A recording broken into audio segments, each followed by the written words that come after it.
Yo, what's up, guys? It's Corey Z from Gaming Legit. Got a special treat for you. This is Killzone 2, I always say PS3 exclusive, but it's a more accurate definition. It's a PlayStation exclusive. Some of you probably know a lot about this game. Some of you might not know anything about this game. So I'm sorry if you guys know like everything that is this game, because I'm kind of basically gonna resume the position that not a lot of people know about this, because this game doesn't get a whole lot of publicity. It's not a Call of Duty by any means, you know, popularity-wise, but it has more of an exclusive fan base, a much smaller fan base. But the fans are super hardcore, like just like soccer fans in the U.S. Like, there's not too many in the U.S., but those that are huge soccer fans in the U.S. are crazy soccer fans. Same kind of thing for the Killzone franchise for the PlayStation. So the thing I mainly want to talk about in this commentary, because there's so many things to talk about to introduce to you guys.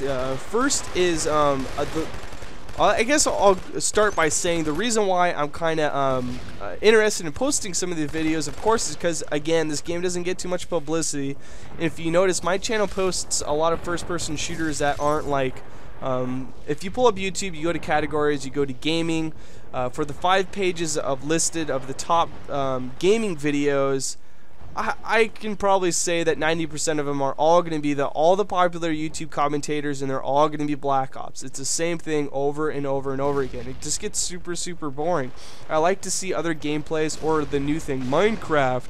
I don't get that. I can never get into that game. But anyways. So I've given you guys some Bad Company again. Now we're going to give you some Killzone. And yes, I'm going to be posting a variety of all these different first-person shooters. I'm not exclusive. This is Gaming Legit. This isn't gaming Battlefield or gaming Black Ops or gaming Halo. I hope you get the picture. I like to give you guys some variety. There's a bunch of different games that we should all play. You know, you shouldn't invest all your time into one game exclusively.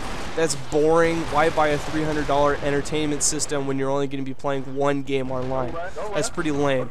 Anyways, the thing I want to talk about firstly in Killzone 2, without getting into everything else that is Killzone 2, is the control system. Now, the controls in Killzone 2 are infamous. You either love them or you hate them. I've adjusted to them. It's not that I absolutely hate them. It's that I think this game could be so much more if the controls were vastly more responsive. In Killzone 3, they're supposed to be a lot more responsive. It's supposed to be like a Bad Company, which is a dramatic difference from what this is like. You know, when I say Bad Company rather than Call of Duty, because apparently there's going to be a tiny bit of weight. So if you're carrying a light machine gun, just like in Bad Company, you're going to have a little bit more weight to you. You're not going to be able to run around like crazy.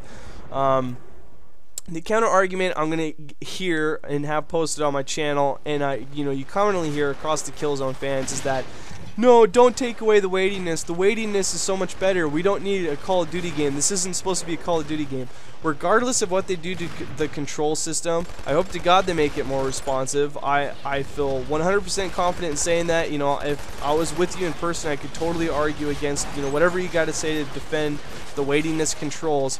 But the controls becoming more responsive is not going to make this a Call of Duty game, guys. This game stands alone. Look at it. It is freaking beautiful. It's the best looking first-person shooter I have ever seen or ever played for the console.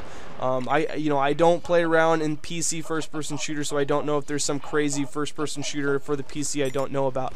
But this game is amazing, guys. I mean, the grit, the graphics, the lighting, the shadowing, the textures, everything is just absolutely fantastic in this game. It looks beautiful.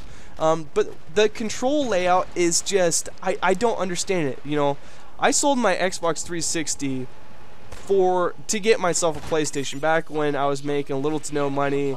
I wasn't married, I was a bachelor, I had roommates. Kind of gave up on the Xbox 360 and moving over to the PS3. It was just kind of a whim type of thing, because I thought this was going to be the new game. This was going to beat all the other first-person shooters because of the graphics alone, on top of everything else. They spent like, 5 to 7 years developing this team. They had two different teams making this, one exclusively for the multiplayer, the other one exclusively for the single player. And when you have people dedicated solely to the multiplayer, you got to be playing, I mean, it's got to be a fantastic multiplayer. You know, I was watching design commentaries and stuff from the designers that were developing the game, and they were talking about how every Friday at the end end of the week, they have a couple-hour multiplayer bash where all they do is they game together, the whole developing team, which is really cool. You're testing out your game, you're playing it, you're enjoying it, because then therefore you'll be able to echo out better and more refined design and mechanics in your multiplayer.